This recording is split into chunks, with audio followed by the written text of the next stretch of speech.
and good day. My name is Jürgen Steinmetz from eTurboNews, and this is a breaking news update. For more news updates and shows, please go to youtube.com/travel news group.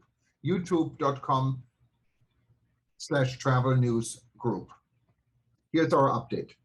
Afghanistan evacuees received in Uganda. Why hotels are happy. The government of Uganda has this morning, August 25, 2021, received 51 evacuees of 2,000 expected refugees from Afghanistan who arrived aboard a privately chartered flight at the Entebbe International Airport.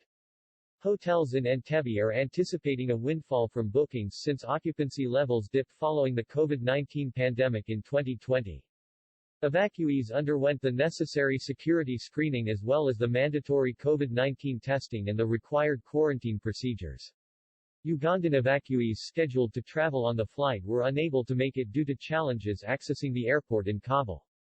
This follows a request from the U.S. government and acceptance by the Government of Uganda to temporarily host Afghan nationals who are in transit to the United States of America and other destinations worldwide following the takeover of the Afghan government by the Taliban. A statement from Ministry of Foreign Affairs in Kampala reads in part, Uganda and the United States enjoy long-standing and bilateral relations which are historic in nature and continue to pursue common interests for the mutual benefit of both countries. The decision to host those in need is informed by the Government of Uganda's responsibility in matters of international concern. Complementing the gesture of the Uganda government, the U.S. Embassy in Uganda tweeted, "The Ugandan people have a long tradition of welcoming refugees and other communities in need.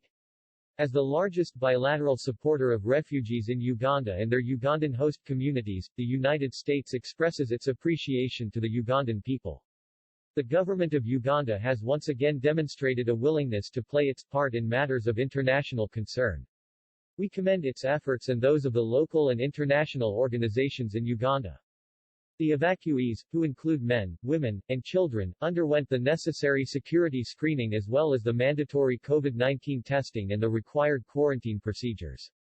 Ugandan evacuees who were scheduled to travel on the flight were unable to make it due to challenges of accessing the airport in Kabul.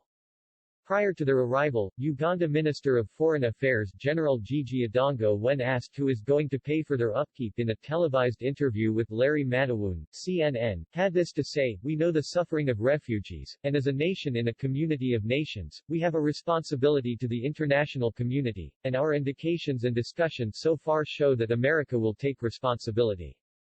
Hotels in Entebbe are anticipating for a windfall from bookings since occupancy levels dipped following the COVID-19 pandemic in 2020. Carol Natkunda, proprietor of Aske Hotel Entebbe, expressed optimism that her hotel shall receive these special guests, assuring eTurboNews that they have always put all the necessary standard operational procedures in place since the start of the pandemic.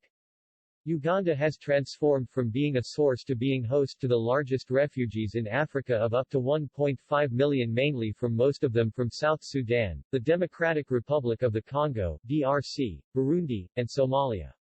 In the struggle against the apartheid regime in South Africa in 1989, the Uganda government provided a base for South African exiles who set up a base to house freedom fighters Umkhonto we Sizwe, of the African National Congress ANC.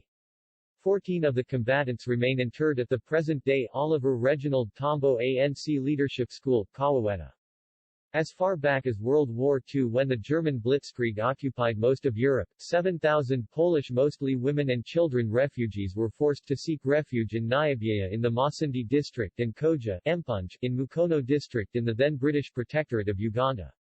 It is not uncommon to witness their emotional relatives and descendants paying their respects at the graves of their relatives who were buried in Uganda.